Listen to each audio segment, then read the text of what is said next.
Hey everybody, welcome back to our Zone 5B garden here in Wisconsin. Today we're going to be pruning up our willow tree, which by the way we propagated 2 years ago from a 4-foot cutting. Yes, this right here, it's maybe 14, 15 feet tall right now. This was propagated from a 4-foot tall cutting 2 years ago. That's the power of propagation with willow trees. We're also going to go through some of our apple trees, our pear tree that we got, and we are going to trim them up because we are keeping them small in the backyard. We're basically trimming them and training them to grow exactly how we want them to. And I'm showing you how to do this so you're not afraid of doing it in your garden. You can grow fruit trees with a small profile and they will still produce incredible amounts of fruit for you. And oftentimes they can also produce better fruit with less disease because we're able to manage it and manage that tree's growth as well. So we're going to do this willow tree right here. First of all, I'll show you what we're doing. It's going to be a couple of big prunings that we're taking. For reference, it is January 18th right now. So current temperature is about 30 some degrees. We've had a lot of really warm weather, so I was afraid that some of these would bud out. I actually had a couple of elderberry bushes, some right here, that were starting to bud. So we took some of the cuttings. We have them growing inside. I will be growing this big cutting. I'm going to take a giant cutting right here. Hopefully I get about an 8-foot piece that I can propagate and grow downstairs. So that's going to be a lot of fun. Let's take a closer look and see how we're going to shape this thing. This right here is where we're going to be taking the main cutting. I'm going to cut this off right here and actually right there because I don't want any of this growth crossing over. And I would like that last branch where I take the cutting to kind of flop over and over time grow into that classic weeping willow shape. Even though it's going to have a small profile, we are shaping this and going to be taking out a lot of these inside branches to try and grow it outwards. And really the name of the game is treating this kind of like a bonsai. We are really aggressively shaping this throughout the year. And I don't want it to grow 50, 75 feet up. I don't want a big tree here. I want this thing to be kept under about 15 feet at the max. So obviously since this one grew so fast, all that growth is in about a year and a half. You can see the color change from there on. All of that growth happened in a year and a half. And so we've got to take care of it and manage it. So let's take the first cutting now. So first things first. Oh. Woo! So here's the size of our very first cutting. It's pretty tall, so we are going to propagate this on a later day. And yes, I am in my pajama pants. I mean, I'm a dad, I'm here at home for the week, having a good time with my plants. There's no reason not to, right? So next up, what I'm gonna do is gonna go through and I'm gonna be taking off all of this growth that is growing inward toward each other because it's gonna be rubbing and that's gonna cause disease eventually. So we're gonna do a major shape up on the rest of this, giving us lots of other cuttings that we could propagate if you want to. If you've never propagated willow tree before, check out my channel or search Willow Tree Propagation Expedition Homestead. You will find all kinds of videos on the topic. Now, let's get to shaping this thing up.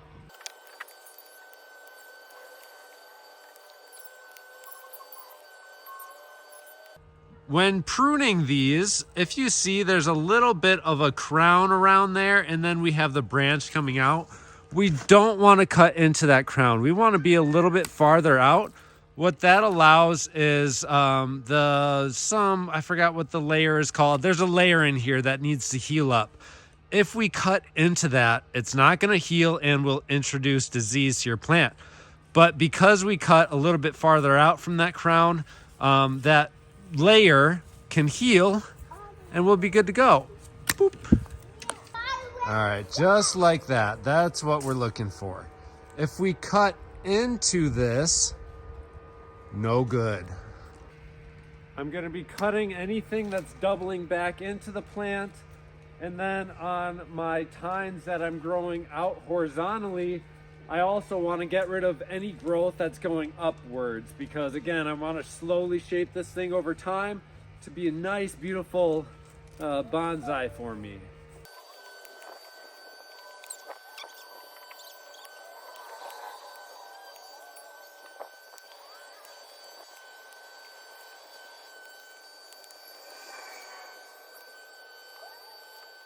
Oh, there's lots of cutting to do with this one.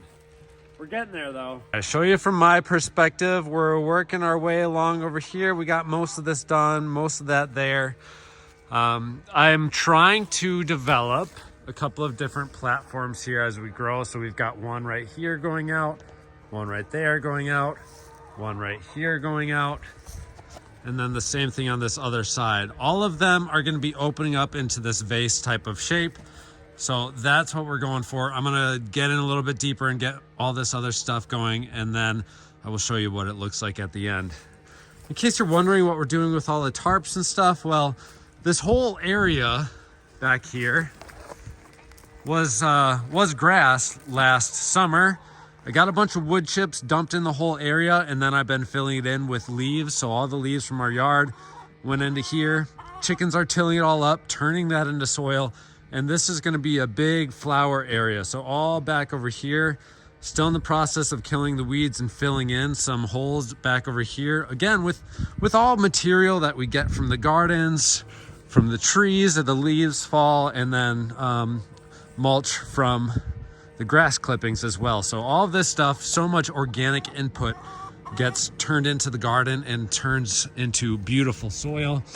We did the same thing all throughout this area here.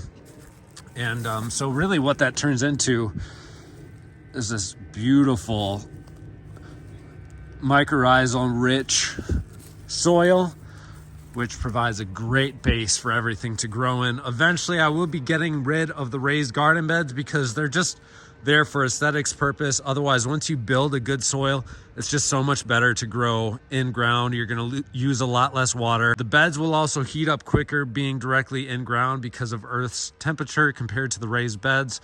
So raised beds are great for looks and all, and they're great for amending things into the soil. But once you get a nice base established, you definitely want to move over to growing in the native soil. So more about that throughout this year, of course. Back to the willow. Sorry, ADHD kicked in. Now looking at this part, I want to highlight, I came across this branch right here, which I think we're going to get rid of completely because I've got this nice platform coming out over here, but then this one is just going to kind of cluster up into my other main stem. So yeah, we are just going to take this whole thing out to kind of open up this space right here. Oops. This is what you don't want to do. Right there. See how I pulled that? Cambion layer. I just remembered what that's called. The cambion layer. The cambion layer is not going to be able to heal on that whatsoever. When I cut it, it just pulled off and oops. So it'll be okay, but that's definitely not ideal. I know we've already used up a lot of time and you probably hear all that noise in the background. Somebody's like chipping wood or something, but I want to show you what I'm doing with this apple tree, pear tree. I think it's an apple tree. Yeah, my pear tree's over there. I thought this was a... Either way, I'm going to do it the same. I'm going to pop this right here and cut that off. Oh no, Ripley, you're not supposed to top your fruit trees? Well, I'll do you one better. I pruned a bunch more off of this too, and I'm gonna just do even more, just like that. The whole point of this is to get this fruit tree to grow this way, a little bit this way, but not that way. I wanna keep this fruit tree small. It might seem daunting at first, but these trees will grow. God had created them to thrive no matter what condition they're in. They want to grow. That's how they're made, especially with the varieties we're growing nowadays. These will do just fine. So don't be afraid to shape your tree. And just like we were doing with the willow tree, the very first leaf node before our cutting is going in the direction we want these things to grow. So over time, this will shape and grow this way, it'll go that way. It's kind of like espaliating our fruit trees. That's what we're really doing here. I have better results by pruning these things and keeping them up nice and close and manageable than just letting them go crazy. Because we build strength in this base. We build strength in our foundation, just like we do in life. And we just did the same thing to our wine sap apple tree. Again, directing all this growth outwards. So we're reducing the amount of disease and increasing the amount of sunlight that's getting to all this fruit, and also directing all the energy to all of the right places. There's another metaphor there, but I'll just leave that up to your imagination. Get your mind out of the gutter. I mean, growing spiritually, growing your life. I've got a terrible habit of leaving my tools around after these projects because I just get so excited and then they end up looking like that. But I haven't had any bad side effects from it yet, so oh well, I'll keep doing what I do. This tine right in the middle here, that's another one that I'm gonna take out completely because that's just kind of filling in the space between this one and that one. And I don't want that. I need some more space in between them to come out with the shape that I want. It's gonna be tricky to get this in there. Yeah, nope, not gonna happen.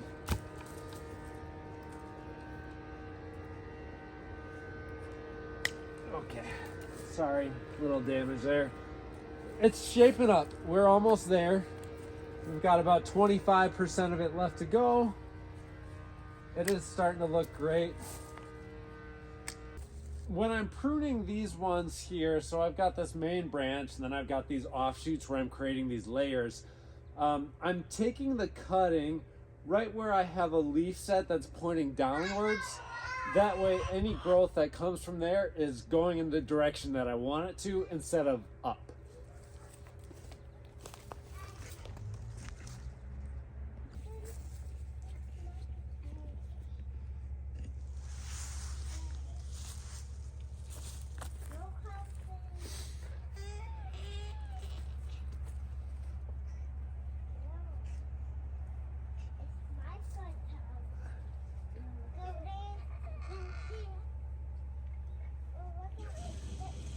All right, we are finished. There's basically not a single branch on this tree that we didn't cut off, trim, or prune. As you can tell, we've got now this nice, beautiful, open shape that's going to continue to grow in the directions that we want it to. So every single branch is growing with a purpose now. Let me just go through and give you a tour then of what that looks like. We're gonna start down over here. I've got it branching off on that side. I clipped off everything. All of the growth on the tips, every single leaf bud from there on out is growing down. That's the last one. So as it begins to sprout and as it begins to expand and grow, it's all from this cluster right here. You can tell I left clusters of growth at the end, so I get nice bushes down at the end. And that's gonna start growing downward, downward, downward. Eventually over time, we can start to grow these main tines a little bit thicker and stronger, exactly where we want them to. That's why I didn't leave any long pieces like this on the tree, cut all those off, because what we're doing is all of the branches that are left right now will be just become stronger and stronger and start to really establish these areas of growth that I'm looking for while keeping this willow tree nice, small, condensed, and manageable. So really nice, beautiful open base on this.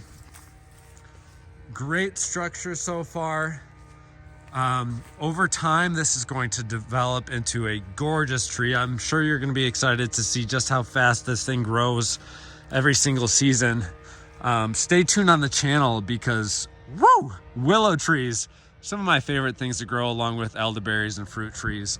Of course, our mission is to feed the world and teach everybody in the world how to grow their own food no matter where they're at. So while we are here in Wisconsin right now, I'm sure one day we'll be across seas somewhere showing some beautiful families how to grow food in their environment as well. So, you know, that's our number one goal here. It might seem like a daunting task, but I think it's absolutely unacceptable that over 3 million children die of starvation each and every year. I can't imagine what it's like to not know if I'm going to have food the next day or the next day or the next day up until the point where I perish. Absolutely breaks my heart, and it's something that it should not be happening in this world, given all of the resources and abundance and blessings that we have through God, our almighty creator.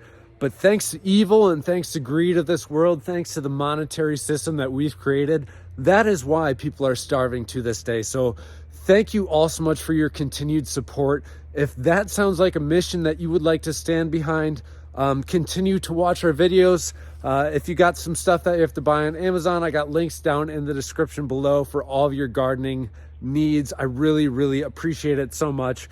This channel has been growing greatly. Super happy with it. I've been able to reach millions of people, which is my number one goal. I'm not about money and finances here. I'm all about teaching the world how to grow, how to expand their knowledge in gardening, and have a little bit of fun while doing it all. So thank you all so much for watching today's episode. That's really all I got here.